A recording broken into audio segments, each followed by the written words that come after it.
Unsiloed podcast is produced by University FM, elevating the stories of your institution.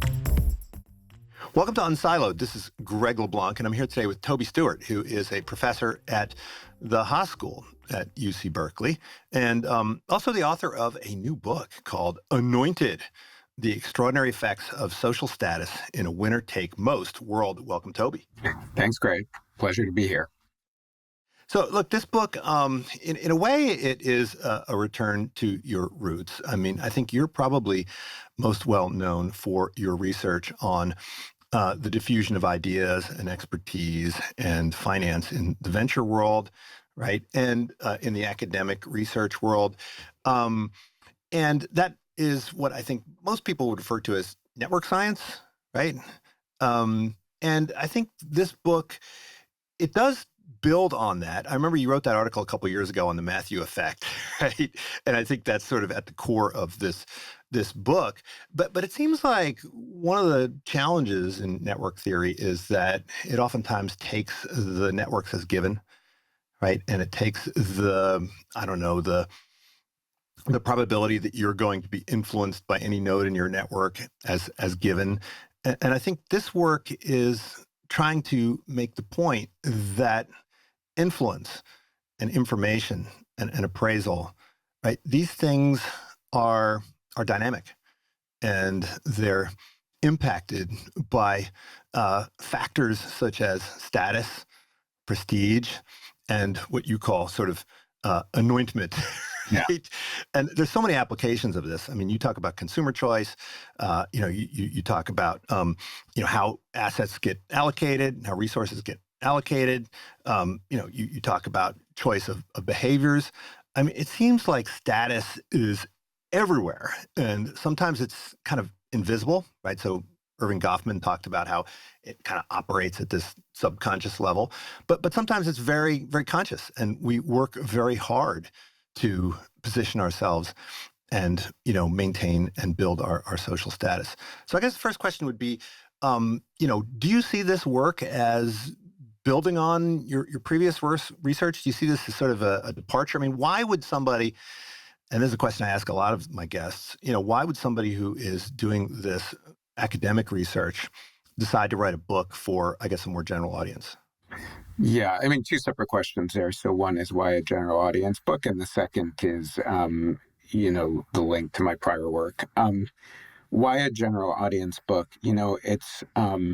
I'm 3 decades into this profession, and I will say I've had a very sort of, I wouldn't call it schizophrenic.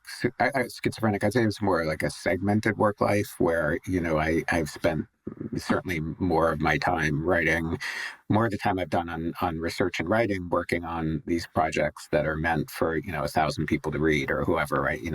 Small subset of PhD holders and doctoral students who are interested in the fields of science I'm working on. And, the story of the book, I mean, I thought about it off and on. It's always like, it's complicated, right? Because it's a book, it's a major project. You need to be able to carve out the time. This took a whole lot of time. It's a different kind of challenge than, working on journal articles, right? I mean, what you do is entirely different. I actually decided to write the book during COVID because I was like walking on the beach one day in Southern California, and the title just popped into my mind, and I just sort of said, what the hell, I'm going to do this. And, in the book, I have really thought about doing this for a long time, but I live a life where I'm mostly on airplanes. I mean, I think I travel a couple 100,000 miles a year or something insane. And there's just like, I'm always moving, and writing a book in the context of that life is super hard, right? Because you just don't ever have blocks of time. And it always kind of gets pushed down because it's a less urgent deadline than the other deadlines in my life were. So COVID just kind of put the kibosh on all of that. And so I decided to do this. Now, it turned out that I didn't really get it done during COVID. So I wrote the book while traveling many, many miles a year, but that's a different story. Relationship to my prior work. I actually the story of this for me is I went off to get a PhD at Stanford Business School, and I had these plans to work with a organizational theorist. He's actually a sociologist who was basically estimating wage equations. So he's a very prominent person in studying inequality in labor markets, and that was my plan. And I showed up at Stanford, and when I showed up, he became dean. And when you become dean, you just kind of all your time goes away. And so he didn't really have time to work with me like we had expected when I came. I mean, we ended up starting a project my first year of graduate school and finished it about a decade later. And it was just like kind of getting time on his calendar to get that done. So I ended up hooking up with this guy, Joel Podolny, who was a new assistant professor who just showed up at Stanford Business School when I did. And he was working on social status. And I didn't really know what it was. I mean, besides sort of casually, I didn't know it was a field of study. He introduced me to a paper, Merton's classic paper called The Matthew Effect in Science, which, we can talk about later. But that just kind of changed how I thought about everything. And I would say of probably everything I read in graduate school, that 7-page paper or whatever it is has had a bigger impact on how I think than anything else. Also, let me just throw this out here. We'll come back to it. But status, the study of status and the study of social networks, which is what I am known for, are deeply intertwined. Yeah. Well, look, I mean, a lot of people in economics study power, right? And a lot of times people confuse status and power. You didn't use the word power all that much in the book, right? And I think it's because, power is sometimes taken, whereas status is always given, right? Yeah. And so when we're talking about status, I mean, there's an economy of status where it's, it's essentially bestowed on people. I mean, what is the role of status in economics? I mean, I think it's something that sociologists spend a lot of time studying, but it seems like economists haven't really devoted a lot of time to think about status, except for folks like Robert Frank and so forth. Yeah, I mean that is true, but partly it's language, and I don't know how productive it is to get into like the fine gradations among disciplines, but so the probably the closest construct to status in economics is reputation, and there's an enormous literature on reputation and the effects of reputation on economic outcomes, and reputation is, as you just put it, it's like something you earn and it's given to you by other people. The things you do impact your reputation, but you don't get to choose it, right? It's bestowed upon you. So probably the closest concept in economics is reputation. In psychology, social psychologists think a lot directly about status, but they also think about power and the difference between power and status. And there, I think you put it well. Power is like a product of being in a dominance hierarchy. Like you kind of take power, and it's attached to formal positions. Status is not unrelated, but generally we think about status as the deference that other people pay you, and so you as an individual choose to give deference to somebody else, and that makes it this kind of super interesting, to me, form of a resource, because it is inherently social, right? You have, if you're like the plane crashes and you land on, the deserted tropical island and you're there by yourself, there's definitionally no social status, right? There's nobody to pay you deference. There are resources, right? There's hopefully water and food. You consume those on your own. Status is a resource that's created in a social system. So individuals and groups give status to members, but it doesn't exist absent the social relationship. And right there, you can see the link to social networks, because flows of deferences are forms of relationships. Right. And of course, you ground this analysis in decision making, right, and navigating uncertainty, right? And so, when there is opacity, when there is, I guess, difficulty in evaluating things on the merits, or in my case, I teach a course on behavioral finance, and we talk about the difference between the fundamentals and the non-fundamentals, right? Yeah. And so when it's difficult to evaluate the fundamentals, you have to rely on other sources of potential information. I mean, does it make sense to think of status as sort of a shortcut, right? A rational way of making decisions in the absence of the information that you would really like to have? Yeah, so that's great. I mean, that gets right to the heart of the book, and let's unpack that a little. The only term I'll slightly object to is rational. I mean, this whole fascinating conversation about whether behaviors related to status are rational or not. But one of the very core arguments in the book is that we live in a world of evaluative uncertainty. Like, the true fundamentals of most things we actually have no comprehension of. I mean, whether we do a security prices, that's probably a separate topic, and what fundamentals mean in that context. But for many, many, many things, we look at them and we have no idea how to evaluate them. So, I mean, let me throw out some examples. Like, the obvious ones are like art. Like, you walk into a gallery or you walk into a museum, and you would gravitate to a piece of art or not. But unless you consider yourself a true expert, you're probably not going to say to yourself, like, that's an amazing piece of art. Like, it's like the quality of it is just so high. I mean, you might say, like, something about this appeals to me, but that's different from it's a good piece of art. It would be a good investment to purchase it. Anything like that. Wine. I mean, most of us drink wine, and if you took the label off and it were blinded, we would have no idea whether we're drinking, $1,000 bottle of wine or a $25 bottle of wine. That's true for the majority of us. So these are all these, an art film. Like, you go in and you see an art house film, and you have to read before or afterwards that it's brilliant direction, and it's. You probably might not even know what it's about, but you figure out afterwards whether, this is like you just saw something outstanding or not. You can't make that judgment yourself. And so in these markets for cultural products, it is what is quality is very, very ambiguous.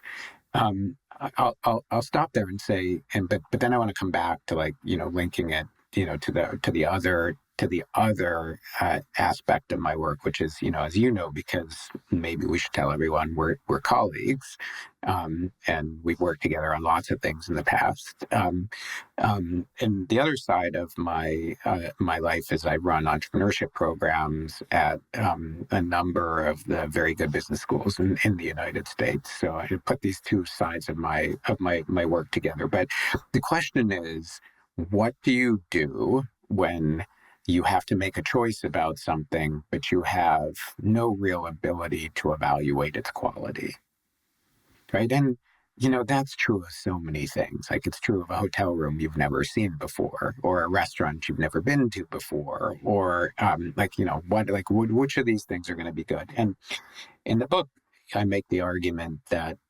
what you do, I call it the big shift, is if you walk into a museum, say, and you see a piece of art on the wall, it's in the museum, but you don't know whether it's high quality or not. But then you see the artist's name, and what you do know is it's a Picasso, and I've heard of Picasso, and he's a very famous artist. And in theory, he makes excellent art. And because of that, this is a very good picture. This is an amazing piece of art. But what you just did there is you took the identity of the artist and you assigned it to the art itself. That is, you evaluated the quality of the art, not by its innate properties, but by who the artist that created it was. And it turns out that has a dramatic effect on outcomes in social and economic markets. But I mean, it seems like there's a big difference between a situation where there is some notion of innate or some notion of fundamentals or of merit or of quality, right? And in that case, you are kind of deferring to the authority and saying, well, look, I don't know the difference between good and bad wine, but this guy Parker says it's good and he must have a better palate than me, as opposed to like fads and fashions, where the only reason why the little black dress is, appealing is simply, it could have been a little white dress, could have been a little green dress. There's nothing inherently better about a black dress except for the fact that some famous person is wearing it, right? Yeah. So we could have a whole conversation. We could spend the rest of the time on this, and and one of the things that, so I'm going to give you a question to think about it for a minute. Like, in what area of life is there actually a known quality distribution that's unambiguous? So Robert Parker, he just brought up. So I write about Robert Parker in the book a couple of times. He's a completely fascinating guy who's had a fascinating life, and there's a wonderful biography on him that I just. By the way, generally, if something has a good Parker rating, I generally don't buy it. Yeah, well, it's a good signal for me. Like, I do the opposite. Yeah. Well. So, and we got to fill the audience in on who's Robert Parker. So not everyone will know that, but. So Robert Parker is a critic, and he's a wine critic. And it turns out that, so critics have this enormous, the book's called Anointed. What do critics do? They anoint things. That's what critics do. Like, so if you write a book, it's fun writing a book about status because everything about writing a book is in fact about status. Like, literally, you could unfold the whole book in the process of writing a book and how it all works. And just throwing out things we can talk about later in the show. But so if you go to Robert Parker, you go back to Robert Parker, this guy has just this outsized influence on how we understand wine. Like, he's a critic, but he may be, people have argued that of critics of all things and all times, Robert Parker was the single most dominant critic of anything. And so when Robert Parker decided that a wine was excellent, right? So he's responsible for this 100-point scale that we have evaluating wines. And when he decides a wine is excellent, like it's above a 95, that dramatically shifts the value of the wine. And, maybe my favorite story in the book is about that shift. But it dramatically affects it. And so, like the guy who reverse engineered basically came up with an algorithm that replicated Parker's, taste buds and speculated on it. I love that. So that's that guy is Matt Cooper. He's a graduate of before our time. He's a graduate of the Haas MBA program, and what he did was he in fact did that. He learned Robert Parker's palate. And then he front ran Robert Parker to Australia. He went around the country. Before Robert Parker had ever rated Australian wines, he tasted many different wines, went to all the boutique vineyards and bought up literally a box shipping container filled with wine that he knew Robert Parker would rate highly because he learned Robert Parker's palate so he could mimic the ratings that would come. But he did it all ahead of the ratings. And, he averaged something like an 8x return on his investment in buying wine because he bought the wine that Parker then, said was excellent, but he bought it before the ratings came out. So two critical. Well, do you remember who was it? There was a big scandal at the Wall Street Journal like 20 years ago. These guys who were writing the Herd on the Street column, that they leaked their info and people would, front run the recommendations from that column. And exactly. Of course, I think you get into big legal trouble. Yeah, there's no SEC for wine. Yeah, there's so it's no okay. SEC, and this is and this is a wonderful act of, entrepreneurial behavior, right? Where it's amazing. It's an amazing story. I just always love this story. So kudos to you, Matt. We'll send him the link to the podcast. But I want to go back to a point you made, which is that I disagree. So what happens is Robert Parker defines what's a great bottle of wine, but he does it based on a taste function that's his taste function. So he defined the quality by what he prefers, but that's not innate quality. That's what Robert Parker prefers.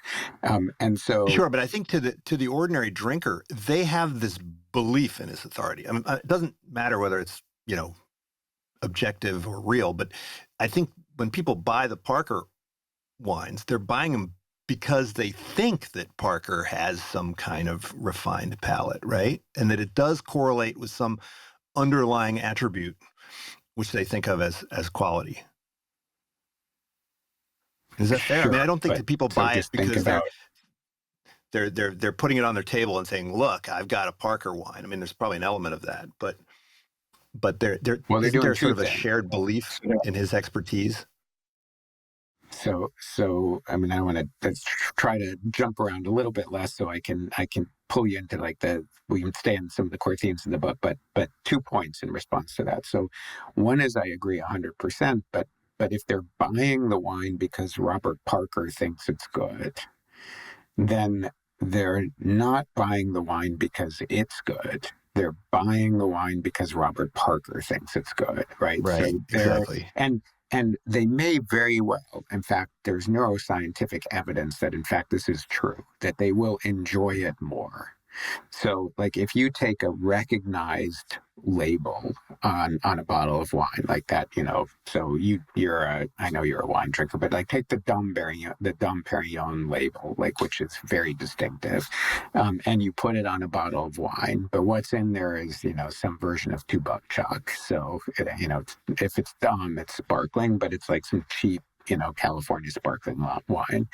So if you take a Dom label and you put it on wine, and then you shove people into the fMRI tube, so you do brain imaging, like, they respond very differently to the wine if it's got the Dom label on it, for which they recognize as being something special, versus if it has, some label that just whatever, like, you don't know what it is, even though it's the identical bottle of wine. So people are actually responding to it differently. It is the same product, but when they perceive it as a high status product, their brain lights up in a different way. But, to go back to the core point, I don't think there's an objective quality distribution of wine.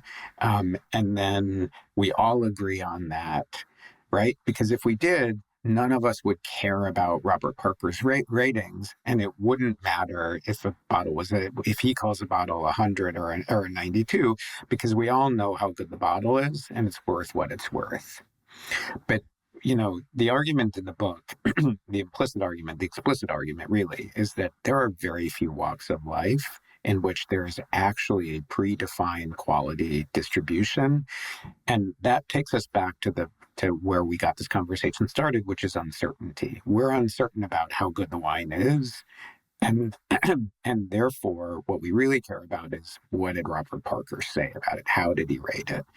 But, the reason so now let's go back all the way to the beginning of my story. The reason that the Matthew Effect paper that I originally read in graduate school just had such an impact on the way it thought is, like, I don't know. Do you remember why you got a PhD? Well, you went to law school, so but so when I spent 15 years working on the PhD, and then said, "All right, I'm going to law school." Right.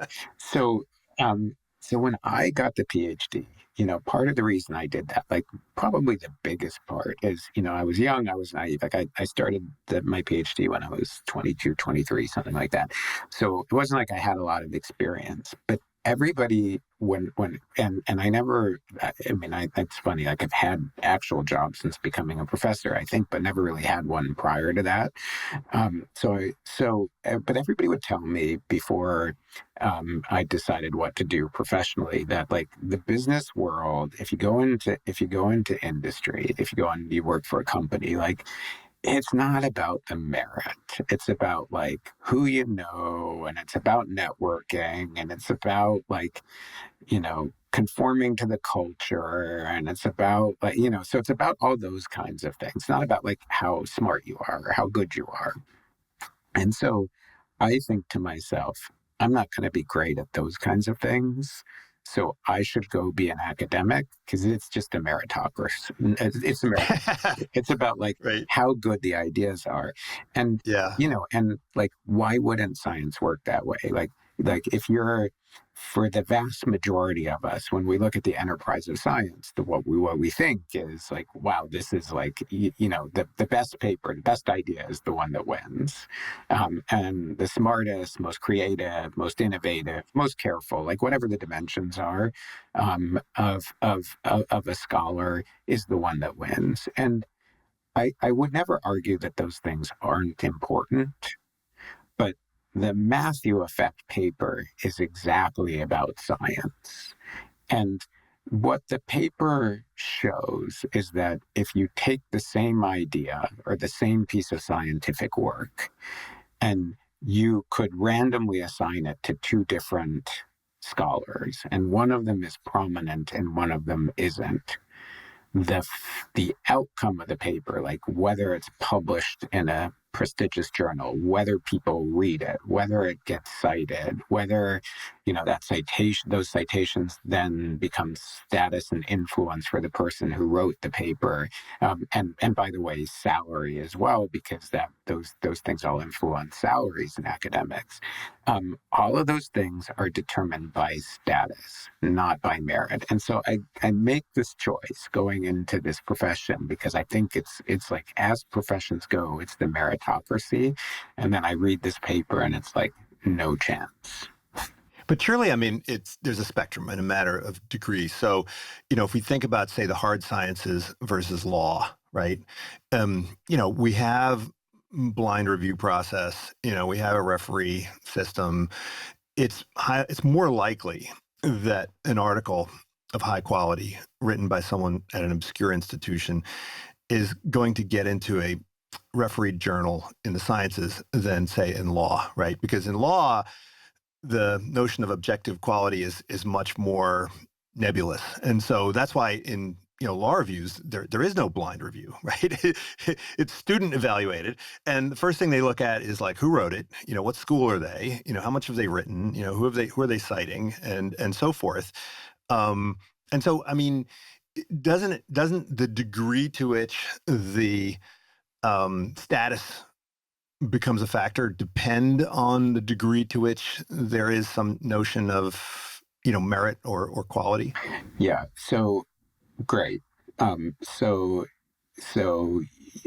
maybe and yes is the way I would respond to your 2 points. So yes, like great, like that is exactly it. So I would argue that status is much less important in making choices about consumption, because status is important for other reasons, but in making choices about what we consume.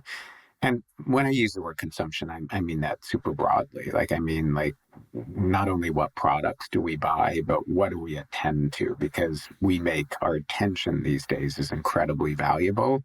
And, if you think about it, we face this problem, which is there's like an infinite a number of things to attend to. I mean, and, you know this because you're one of the most intellectually ADHD people I know. So like, I can't even imagine what your life is like because you read across so many different areas, and that's everything from LinkedIn posts to to media articles to academic papers to books, but you track on many fields, and so like it's just like literally in comparison to the amount of time you have to consume, there's infinite choice, and so the question is, how do you narrow down that choice? And a core argument in the book is that in consumption, but also in social behavior. The role of status and the reason why we need it is because it narrows down those choices for us, and then that lightens this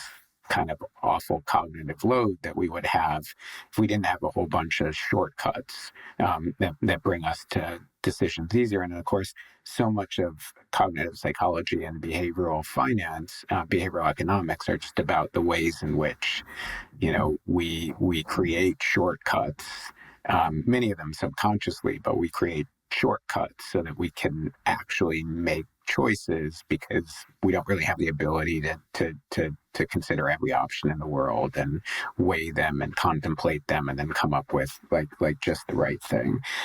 So that's a key thing about the status hierarchy. And you're absolutely right. If it's completely unambiguous that a scientific article or hopefully even a law review article is totally novel and really important, like it doesn't really matter who wrote it. And if you go to the other end of the distribution there and it's like just, kind of god awful, like it also shouldn't matter who wrote it because we can assess merit, but like nearly everything falls in the middle of that.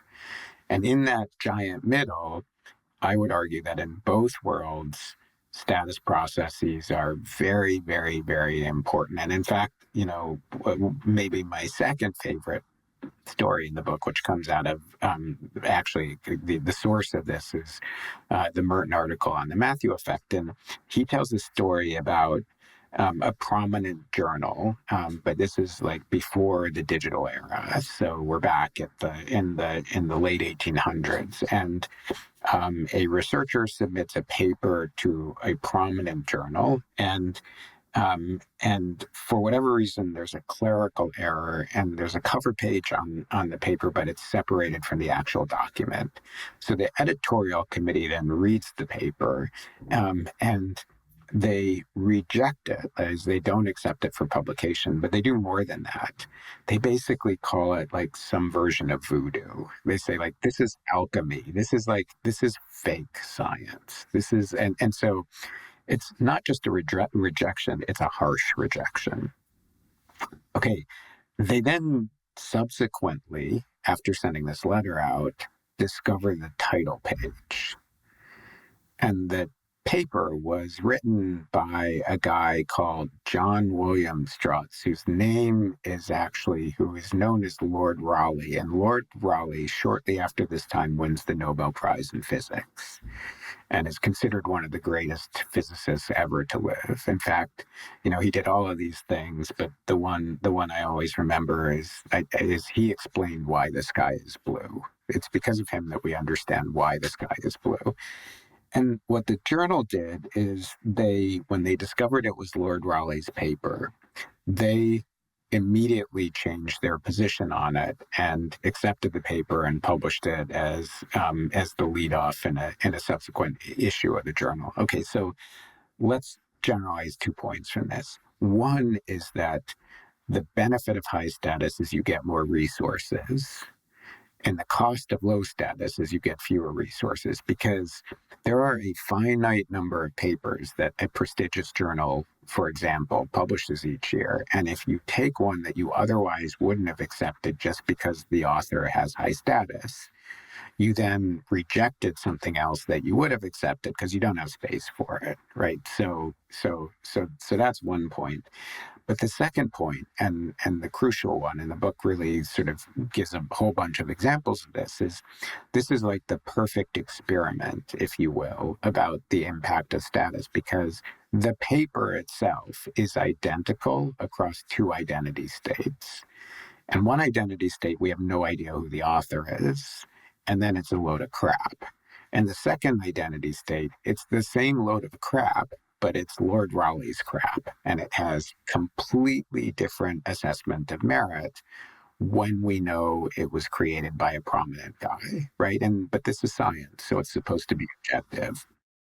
But I think one of the key insights of the Matthew effect is that there is this positive feedback loop. And of course, there's a couple positive feedback loops. One is that if you have higher status, then, you can get more status. But the other one is the feedback loop between the status and the actual quality or merit, to the extent that there is quality and merit, right? Yeah. Because if you have higher status, then you get more resources, right? Yeah. So in my field, in behavioral finance, right, if a stock price is bid up, well, then that for no good reason, right?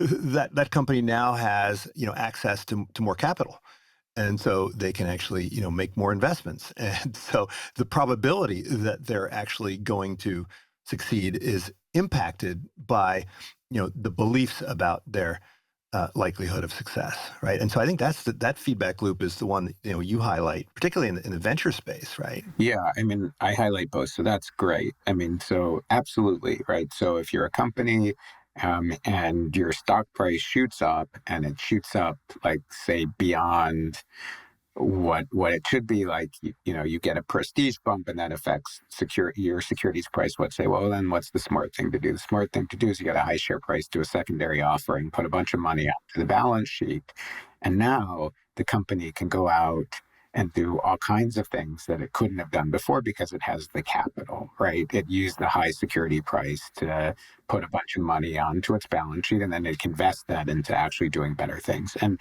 that is exactly. I mean, if you're a musician, right, and you become famous, then all of a sudden all the writers want to work with you, and then all the record companies want to work with you, and so your ability to continue to improve the quality of your product goes up, right? So it's everything. And like you think, and that's exactly it. So the Matthew effect is about a cumulative advantage, and that's a positive feedback loop. And the thought experiment you want to run is you have, like, I mean, let's take, like, I'm a little bit of a tennis fan, right? And, like, this is a world, and athletics are interesting, right? Because in athletics, it's like status shouldn't matter at all, right? I mean, it's like you're gonna run a race, and the best runner is the one who is the one who runs the fastest. End of story, right? It's like their athletics, like, more than probably any other walk of life, there's a quality distribution, right? Because it's, who consistently wins, who's considered, like, whatever the sport is. Like, if it's anything that's a race, it's who goes the fastest, right? If it's anything that's a head to head, it's who wins and who wins against other players who are also strong. Simple, straightforward. Okay, so the best player wins, and end of story. And that is the way we think of athletics. And compared to everything else we've talked about, compared to wine, compared to film, compared to art, compared to entrepreneurship, we can come back to that one, compared to science, compared to the world of venture capital, it is a more meritocratic world in athletics. But now let's suppose, like, so the US Open tennis tournament's around the corner, and let's suppose you have, like, 20 tennis players, and they're literally equal. Okay, they have the same skill. There's no difference between them. So if you put them in matches against one another, somebody's going to win because, that's the way it works. But if they could each play, pairwise, 100 matches, they would split them 50-50, right? Because they're just equal. But if you're going to put them into matches, the way the game works is you keep playing until someone wins. There's no ties, right? So somebody might win 5-set or, whatever. Okay, but then there's a ranking, right? Because they won. So now, even though there's the same ability, there's a ranking. Okay, and then what happens next? What happens next is, like, well, they all go out and they look for a coach. And who's the best coach going to line up behind? And then they look for, like, a trainer, and who's the best trainer going to line up behind? And then they get a sponsor, and who does Nike or Babolat or Head want to sponsor, right? And then you go to the tournament, and it's like, who gets the suite at the Ritz-Carlton next to the facility? Who has the shortest? Who can afford the nutritionist Who's and the personal coach? Who's in the quiet, private locker room? Who gets the speed in the tournament so they don't have to play hard players against, right? So you start with a random quality to like it just everybody's the same, but there's this even in this world where it's pretty objective who's the best, there's still this cumulative advantage process that unfolds. Now imagine that like in my world and in the academic world where who's better at who's like the better scholar when you're young, like super ambiguous, right? So if you get a little bit of a head start, it snowballs over a career. And that's why status is so important for for this. So another theme of the book is that status in and of itself creates inequality, right? Because you're equal in talent, but in that example we just went through with the tennis players, but one of them gets a slight random lead, and then that lead snowballs. So we end up with a very unequal status and wealth distribution, but we began with an equal merit distribution. And that is the definition of inequality, right? Where you have equal skill, but you end up with very unequal opportunity. I think one of the most surprising things for many of us in social sciences over the last 25 years is that I think we all thought that status would matter less, right? We all thought that, oh, with all this big data, with all this transparency and, with all these digital platforms where you can access anything you want, that people's, given preferences would express themselves more effectively and so forth. And we've seen the exact opposite. I mean, do you remember back when all those long tail articles were written in the late 90s? Everybody thought, that we would see, the long tail in media. And we've seen the exact opposite. I do this case in my strategy class on, BMG. I'm sure you know this Harvard case, right? And, it's been a while, but I what's that? Read Felix's old case, maybe, or Barat's case. Yeah. And, what we've seen is like, the everything's more hit driven. Yeah. And the concentration of consumption is even greater than it was before these digital platforms and big data and so forth. And so, status is even more important now. And I think you have some comments on education and the role of status in education, right? I think all my friends who are in HR analytics think that, oh, we can just evaluate our incoming applicants using all these objective metrics, and we don't need to worry about what school they went to and so forth. And I think you're pushing back against that narrative. Yeah, all of it. I mean, so agree totally. And those two comments. So one is like, so digital platforms are like, I mean, they're just like, they're so interesting and so important, right? They've changed. The mega platforms have changed everything about everything. And until AI came along, you could argue that they've been like just the most important things in our lives writ large. But the digital platforms have this interesting effect, which is like, so if you take like an oboist, okay, and so like imagine you just had like the 300 best oboists, if we can even say, right? I mean, like these musicians, if we ranked them, like, everybody. Yeah, I mean, we like remember the Joshua Bell experiment. I love that story. Yeah. This is the DC Metro. You're thinking about that. Right. Yeah. Yeah. Tell that story. You tell a story. That's a great status story. Well, I mean, it's similar to the academic article, right, where no one really recognized that this guy was, right, this, whatever, I don't know, $250,000 a night violinist who's busking basically in the subway, and people just walk right past him. So he's probably, if there is a quality difference, it's so marginal that it's difficult to pick up, right? Yeah, I mean, so the story of that one is like the world's greatest musician at his art, or certainly people would say a top 10 globally, goes down into the DC subway and starts fiddling, and like people just walk by, no one even gives him a tip, but he sold out. He sells out Carnegie Hall for a fortune, right? I mean, like he's the most sought out. It's like the most sought after ticket in classical music. So when you, and this comes right back to the heart of the issue. So when you don't know who he is, like the average person can't differentiate the quality of his performance from somebody who's a good musician who's just playing, like who's making a living playing the violin in a subway stop. But once you tell everybody it's like, it's Yo-Yo Ma or it's Joshua Bell, right? I mean, everything changes, right? It would be a huge crowd around him if people knew his identity. And that's the core of it. That's the big shift in action. That's evaluating a product, in this case, a performance, based on not the quality of the music, because he's playing the identical music regardless of whether the audience knows who he is. But the audience's view and the value the audience places on what they're listening to is radically influenced by their understanding. Now, look, I mean, my guess is that if he auditioned in, blind audition for, the San Francisco Symphony, there's a good chance he'd get the job, right? I mean, it's not entirely arbitrary, but it's the gradations are so. No, that's right.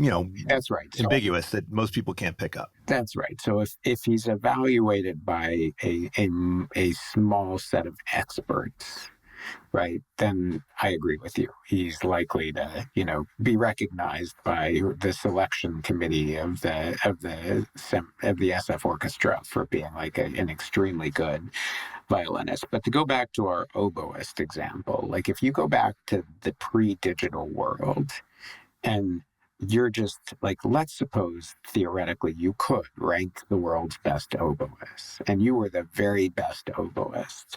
Well, I mean, you still live somewhere, right? So you're like, so I'm in New York City now. Okay, so you still live in New York City, and who can listen to your music? Well, I mean, there's no digital technology. Let's suppose there's no recording technology. Let's go back before recording technology. So who can listen to your music?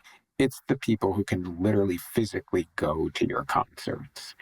So you can travel around a little bit. You could even travel around a lot. But the vast majority of the world will never hear you play, right? Because the only way to do it is to... And so whoever the third best oboist is probably running a great concert business in the oboe, wherever they live. They just live somewhere else. Okay, but then what happens when we have these digital platforms?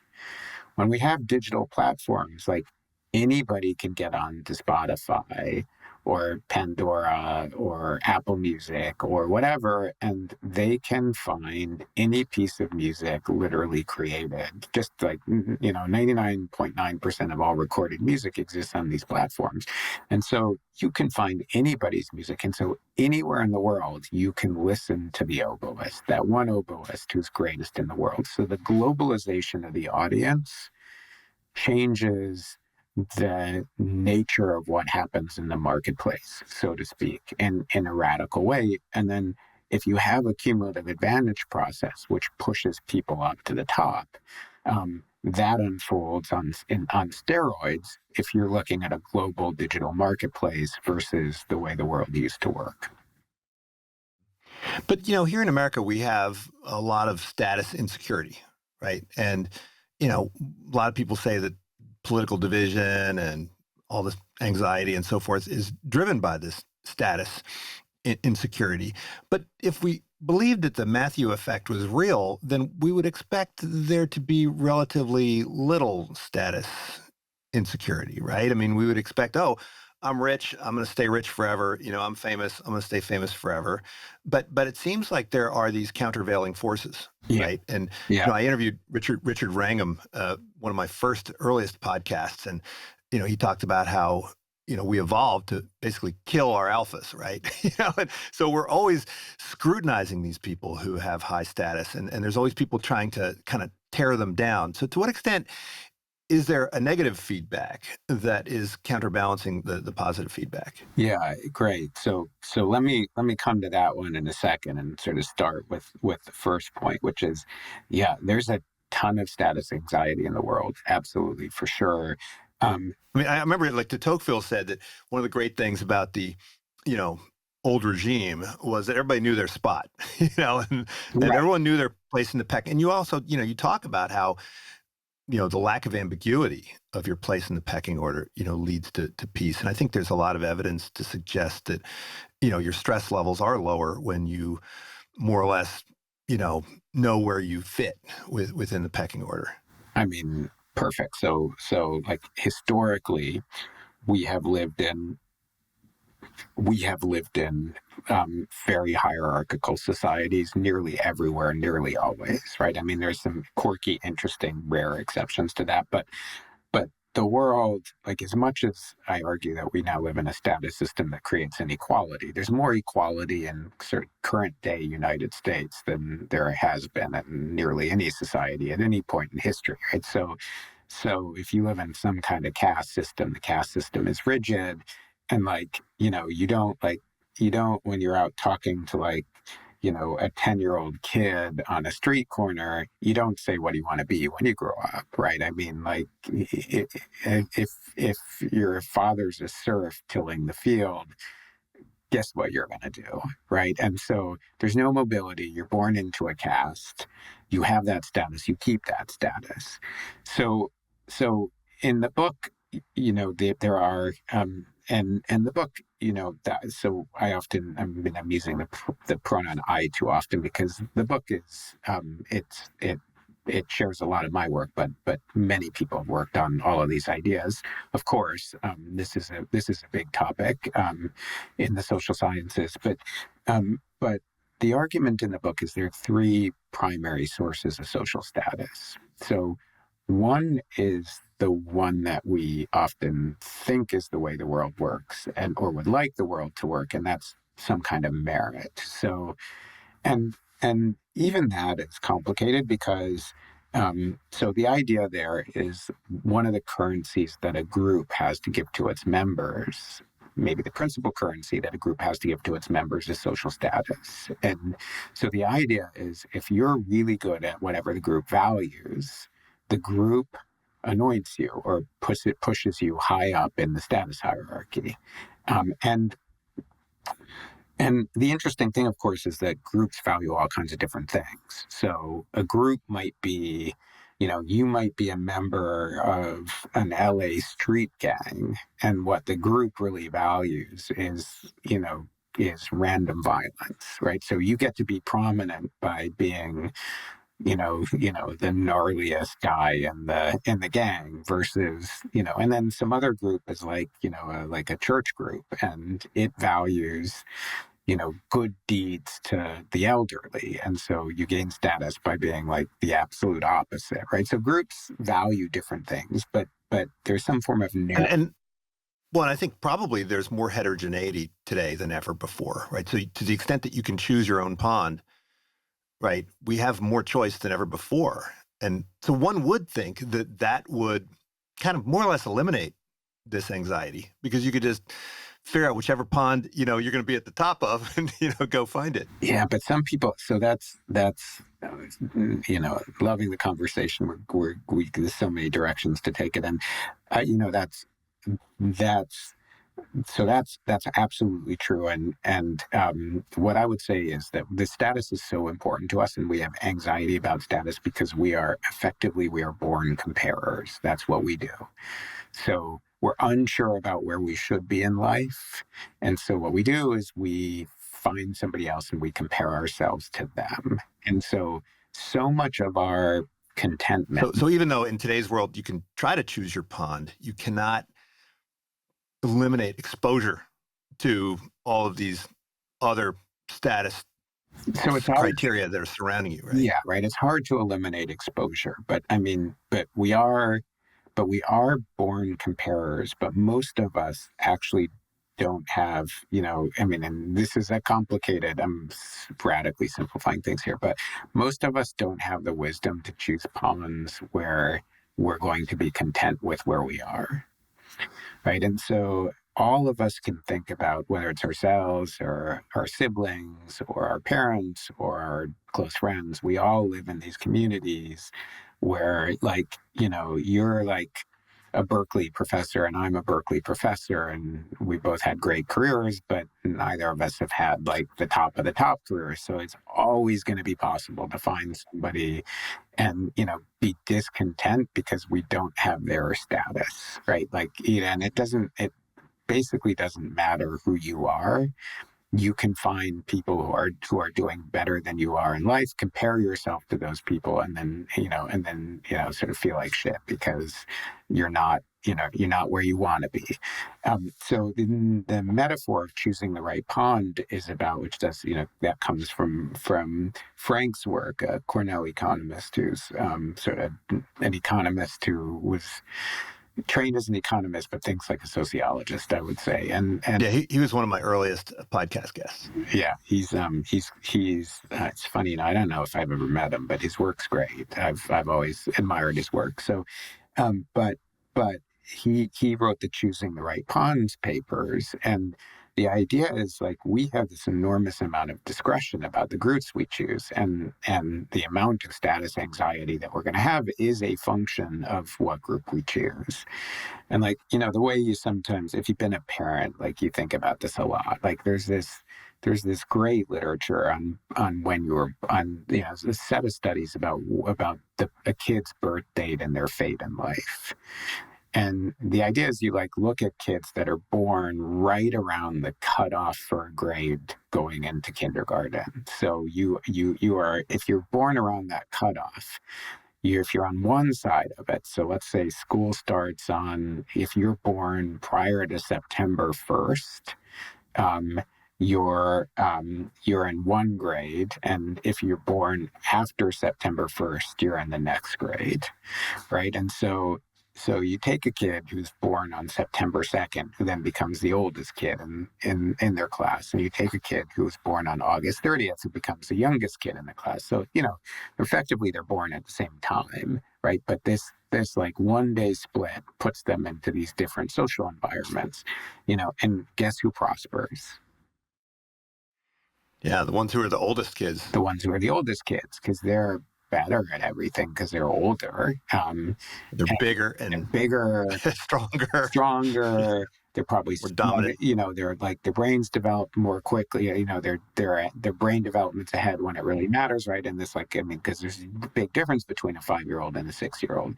And then like these literature links this to life outcomes, but there's and there's not much written about this in status, but it tends to be the young kids who are the lower status kids, right? Who have all of them the stress load of being low status. So in other words, they were sort of randomly chosen into the wrong pond, and then that created, a set of lifelong problems. By the way, I was always the youngest kid in my class. So there was another interesting study that looked at academic hiring, right? And there was like down markets and up markets. And so like during the down markets, you would have to, same level of quality of PhD graduate would have to take sort of a job at a lesser institution. And then they, tracked these folks going forward, right, and saw huge differences. They didn't really they never converged, right? They don't converge. That's the Matthew effect at play. Anyways, I think we lost the thread of your earlier question, which I really like, which is that there is a whole bunch of sort of internal psychology that unfolds alongside the whole sort of status dynamic in society. And one of the dimensions of that is certainly like if you have high status, most people with high status feel an enormous amount of pressure to perform. And what's worse is they often implicitly realize, not always explicitly, but implicitly realize they don't fully deserve their status. And so performing to the level of expectation is very, very difficult. And that's for the very... wait. Come on. How common is that? I mean, usually you see the opposite, right? Where people who just through the luck of the draw, get into a position of high status, don't they normally attribute it to their inherent properties and characteristics and think, oh, well, I must have gotten this because I deserved it? I mean, so the answer is we don't know. right? So we don't know what the majority of people think. Like nobody's really done, to my knowledge anyways. I looked and couldn't find it. Like what's the sort of population level study of attribution of status? Like did I deserve it or not? There's a section of the book where I basically say it's like, there's a handful of responses to having high status. And the handful of responses, I think if I remember, I called them. So one is the one we were just going at is the imposter syndrome, which I've definitely personally reacted to it that way, and that one goes like, you become this prominent person, but there was a lot of luck that went into it. And there's this Matthew effect dynamic that keeps pushing you forward. And so for a lot of my career, I felt like I was supposed to be, just brilliant with all these logos and names on my CV, and that it was like, wonderkind, but I wasn't, and I knew that, and so you have this reputation that you're supposed to be amazing at everything because you have high status, but in fact you don't feel that way, and so like Hollywood, this is super common because in Hollywood, I think like the actor world is a world where people generally appreciate like I got a lucky break, like I'm not many actors were struggling actors, and this is like a great place for the Matthew effect. Like you get some seminal role early in your career, and then all of a sudden you just take off, right? But if you didn't get that part, which you just got super lucky to get because 20 people auditioned and it could have gone to any of you, whatever happened that day you were on, you were just like, you had the right look for the part, like whatever it is, some random difference, and then it creates stardom. So actors were Well, look, they might have imposter syndrome, but if you propose to them that they donate half their salary to all the struggling artists with worse luck, I think they would push back. well, I mean, I agree with you on that one. But that doesn't change the fact that they feel a great deal of insecurity about their ability to always deliver at the level that's expected of them.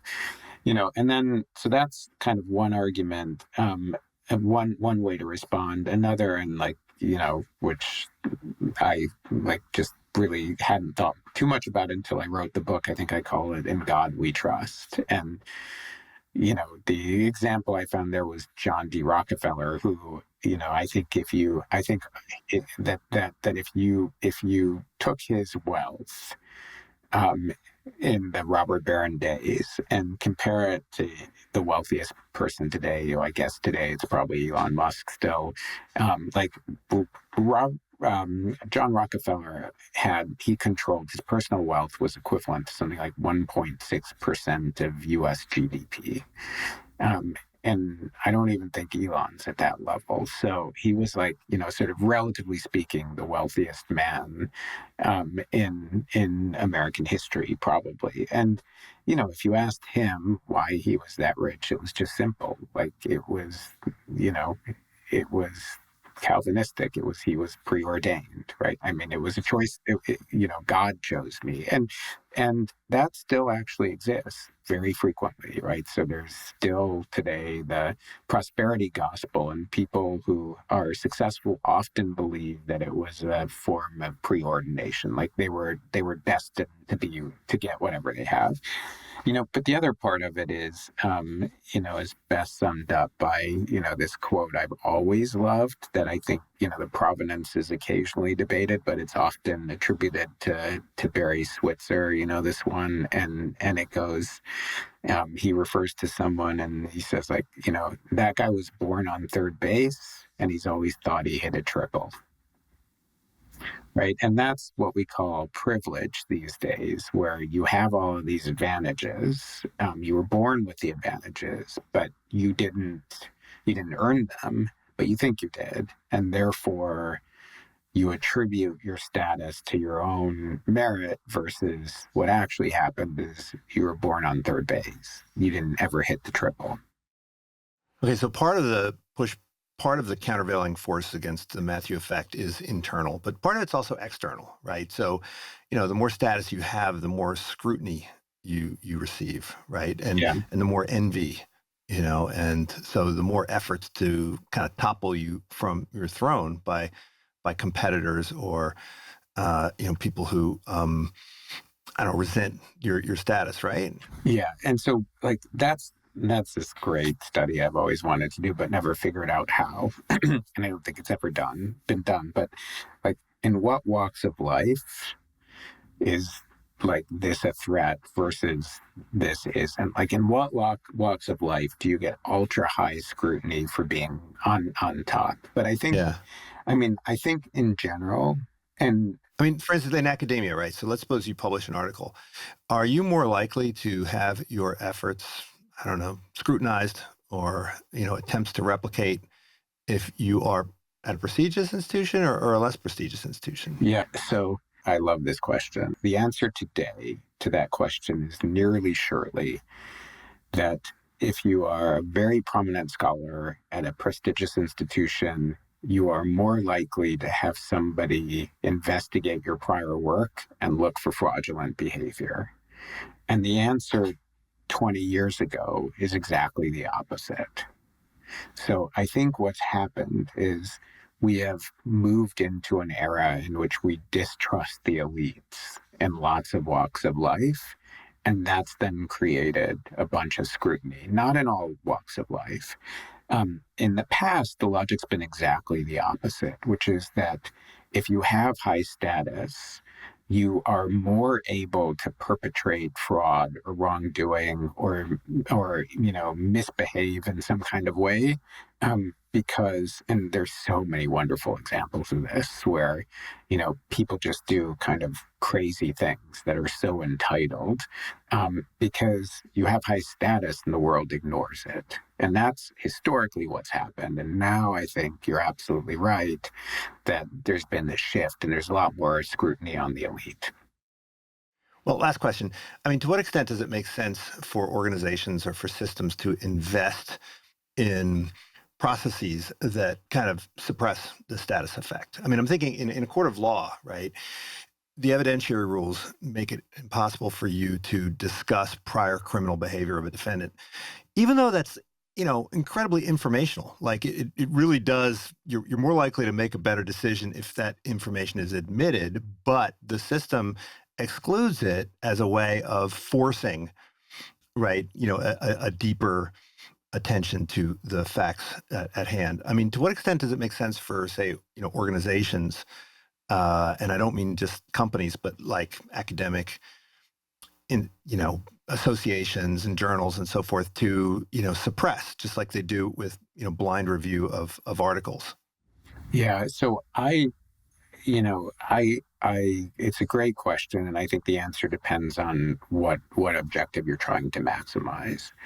So if you can suppress identity, in evaluation, you will nearly certainly create more equality, right? So if you can imagine the world where you're vetting academic papers or you're vetting anything and you truly have no way of discovering who it is that created that, then you're kind of helping to nip the Matthew effect in the bud, so to speak, and you'll then have a more meritocratic distribution of outcomes. By the same token, you'll make your life harder, right? Because you're then not, you then lose this critical signal that you use to evaluate things with just a shortcut. It's this great shortcut. Like, I don't have to read that paper very carefully because it's written by somebody who I know writes amazing papers. So I'm just going to push it through the process and save my time and focus on something else. Right. And so status is this shortcut, and it creates unequal outcomes, but in return,